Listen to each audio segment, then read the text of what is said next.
Hello മക്കളെ, അപ്പോൾ നമ്മളെല്ലാവരും അടിപൊളിയായിട്ട് നമ്മുടെ EVSലെ ആസ് ടോൺ ആസ് വിൻഡ് കല്ലായി കാറ്റായി എന്ന് പറയുന്ന ചാപ്റ്റർ കംപ്ലീറ്റ് ആയിട്ട് പഠിച്ചു കഴിഞ്ഞു. അപ്പോൾ ആ ഒരു ചാപ്റ്ററിലെ ഇമ്പോർട്ടൻ്റ് ആയിട്ട് എൻ്റെ കുഞ്ഞുങ്ങളെല്ലാവരും പഠിക്കേണ്ട ഒരു ടോപ്പിക്കാണ് ഇന്നത്തെ ഈ ഒരു വീഡിയോയിൽ നമ്മൾ ഡിസ്കസ് ചെയ്യാൻ വേണ്ടി പോകുന്നത്. അപ്പോൾ എല്ലാവരും ഈ ഒരു വീഡിയോ കംപ്ലീറ്റ് ആയിട്ട് കാണുക, നിങ്ങളുടെ എല്ലാ ഫ്രണ്ട്സിലോട്ടും ഷെയർ ചെയ്യുക. അപ്പോൾ നമ്മൾ ഈ ഒരു ചാപ്റ്ററിൽ മെയിനായിട്ട് പഠിച്ചൊരു ടോപ്പിക്കാണ് സ്റ്റേറ്റ്സ് ഓഫ് മാറ്റർ. അതായത് നമ്മുടെ ചുറ്റുമുള്ള വസ്തുക്കൾ പല അവസ്ഥയിലാണ് നമുക്ക് കാണാൻ വേണ്ടി പറ്റുന്നത് അല്ലേ. ഏതൊക്കെ സ്റ്റേറ്റ്സ് ആയിരുന്നു മക്കളെ? ഏതൊക്കെ അവസ്ഥയിലാണ് നമുക്ക് കാണാൻ വേണ്ടി പറ്റുന്നത്? സാധാരണയായിട്ട് 3 തരത്തിലാണുള്ളത്. First one solid. സോളിഡ് എന്ന് പറഞ്ഞാൽ ഖരം. ദെൻ സെക്കൻഡ് വൺ ആയിരുന്നു നമ്മുടെ വാട്ടർ ഒക്കെ എന്തിലാണ് വരുന്നത്? ലിക്വിഡ്, ദ്രാവകം. Then last one gas. Gas എന്ന് പറഞ്ഞാൽ നമ്മുടെ നീരാവി, എയർ, വാട്ടർ വേപ്പർ, ഇതെല്ലാം എന്താണ്? നമ്മുടെ ഗ്യാസിൽ വരുന്നതാണ് വാതകം. ഇങ്ങനെ 3 അവസ്ഥയിലാണ് സാധാരണയായിട്ട് കാണുന്നത്. 4മതൊരവസ്ഥയുണ്ട്, അത് ജസ്റ്റ് മക്കളൊന്ന് നോട്ട് ചെയ്ത് വെച്ചാൽ മതി. അതാണ് പ്ലാസ്മ. പ്ലാസ്മ അതിന് എക്സാമ്പിൾസ് ആണ് നമ്മുടെ ഫയർ, ലൈറ്റ്നിങ്, ഇടിമിന്നൽ. ഇതെല്ലാം വരുന്നത് ഏത് അവസ്ഥയിലാണ്? പ്ലാസ്മ സ്റ്റേറ്റിലാണ് വരുന്നത്. ഓക്കെ, അപ്പോൾ ഇന്നത്തെ ഈ ഒരു വീഡിയോയിൽ നമ്മൾ പഠിക്കാൻ പോകുന്നത് എന്തൊക്കെയാണ് സോളിഡ്സിൻ്റെ പ്രോപ്പർട്ടീസ്, പ്രത്യേകതകൾ എന്തൊക്കെയാണ്, ലിക്വിഡ്സിൻ്റെ പ്രോപ്പർട്ടീസ് എന്തൊക്കെയാണ്, ഗ്യാസിൻ്റെ പ്രോപ്പർട്ടീസ് എന്തൊക്കെയാണ്. അപ്പോൾ ഇതിൻ്റെയൊക്കെ പ്രത്യേകതകൾ അറിഞ്ഞു കഴിഞ്ഞാൽ നമുക്ക് കാറ്റഗറൈസ് ചെയ്യാൻ പറ്റുള്ളൂ അല്ലേ.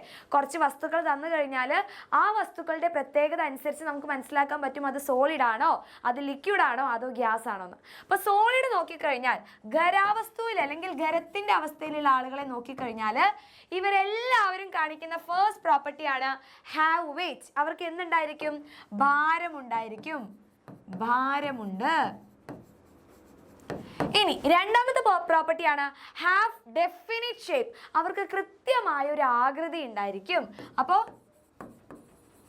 നിശ്ചിതമായ ആകൃതിയുണ്ട്. ആകൃതി ഉണ്ടെങ്കിൽ അവരാരായിരിക്കും? സോളിഡ്സ് അല്ലെങ്കിൽ ഖരമായിരിക്കും. ഇനി ഡു നോട്ട് ഫ്ലോ. അവർ ഒഴുകുന്നില്ല. ഒഴുകുന്നില്ല.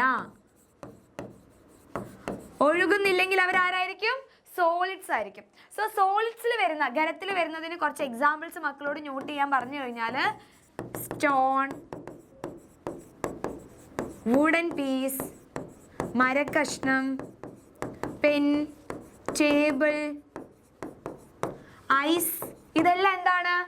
നമ്മുടെ സോളിഡ്സ് ആണ്, ഖരാവസ്ഥയിൽ വരുന്ന ആളുകളാണ്. സോ സോളിഡ്സിന്റെ പ്രത്യേകതകൾ പഠിച്ചു വെക്കണം.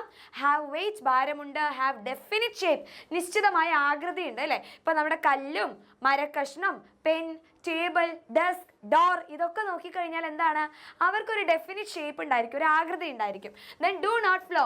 കല്ല് ഒഴുകോ? ഇല്ല. ഈ പെന്ന് മിസ്സിൻ്റെ കയ്യിൽ വെച്ചത് ഇങ്ങനെ ഒഴുകി പോവോ? ഇല്ല. ഇനി അതേപോലെ തന്നെ നമ്മുടെ ടേബിൾ ആയാലും ഐസ് ആയി കഴിഞ്ഞാൽ മെൽട്ടായിട്ട് വാട്ടർ ആയിട്ടാണ് മാറുന്നത്. സോ വാട്ടർ എന്ന് പറഞ്ഞാൽ എന്തായിരുന്നു? ലിക്വിഡ് ആണ് അല്ലേ. ഇനി രണ്ടാമത്തെയാണ് നമ്മുടെ ലിക്വിഡ്സ്, അല്ലെങ്കിൽ എന്ത് പറയും മലയാളത്തിൽ? ദ്രാവകങ്ങൾ എന്ന് പറയുന്നു. ദ്രാവകങ്ങൾ. അപ്പൊ ദ്രാവകങ്ങൾ കോമൺ ആയിട്ട് നോക്കിക്കഴിഞ്ഞാൽ ഹാസ് നോ ഡെഫിനിറ്റ് ഷേപ്പ്. അവർക്ക് കൃത്യമായ ആകൃതി ഇല്ല. അപ്പൊ ഫസ്റ്റ് പോയിന്റ് നോട്ട് ചെയ്ത് വെക്കുക. അവർക്ക് എന്തില്ല? ആകൃതി ഇല്ല. പക്ഷെ സോളിഡ്സിന് എന്തുണ്ടായിരുന്നു? കൃത്യമായ ആകൃതി ഉണ്ട് അല്ലേ. ഹാസ് ഡെഫിനിറ്റ് ഷേപ്പ് എന്നാണ് നമ്മൾ സോളിഡ്സിൽ പഠിച്ചത്. ഇനി ഹാസ് വെയിറ്റ്. നമ്മുടെ സോളിഡ്സ് പോലെ തന്നെ ഇവർക്കും എന്തുണ്ട്? ഭാരമുണ്ട്. ഇനി അതുകൂടാതെ തന്നെ ക്യാൻ ഫ്ലോ. അവർക്ക് എന്ത് ചെയ്യാൻ പറ്റും? ഒഴുകാൻ പറ്റുന്നു. ഒഴുകാൻ സാധിക്കുന്നു. ഇതിന് എക്സാമ്പിൾസ് ആണ്. ലിക്വിഡ് ഒഴുകാൻ പറ്റുന്നുണ്ട്. വെയിറ്റ് ഉണ്ടായിരിക്കും, അവർക്ക് കറക്റ്റ് ആയിട്ടുള്ള വെയിറ്റും കാര്യങ്ങളൊക്കെ ഉണ്ടായിരിക്കും.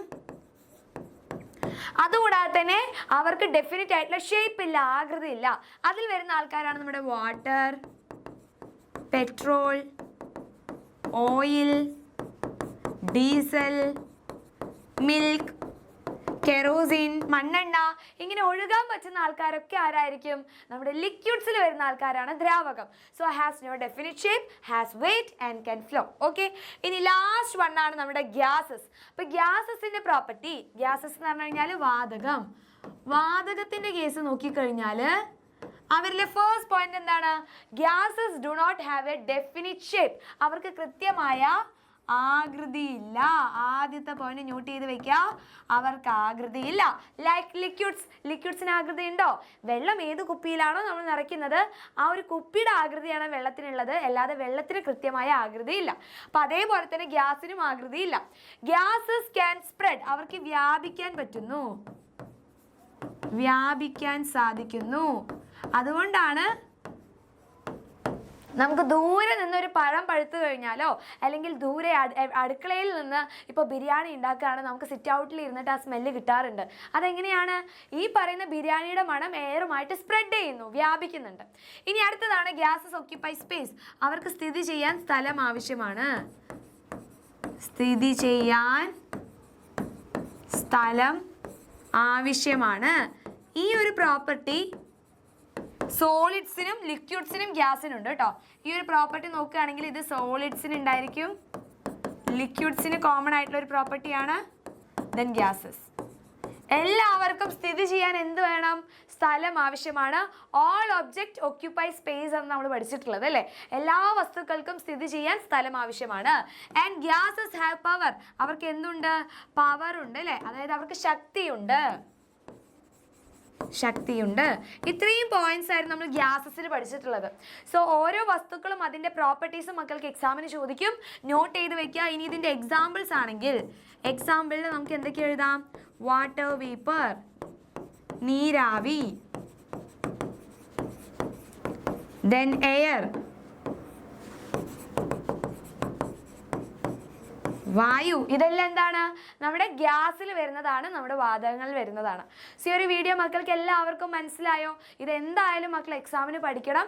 ഈ ഒരു ടോപ്പിക്ക് ഈ ഒരു ചാപ്റ്ററിൽ പഠിക്കാതെ ഒരിക്കലും എക്സാമുകളിലോട്ട് പോകരുത്.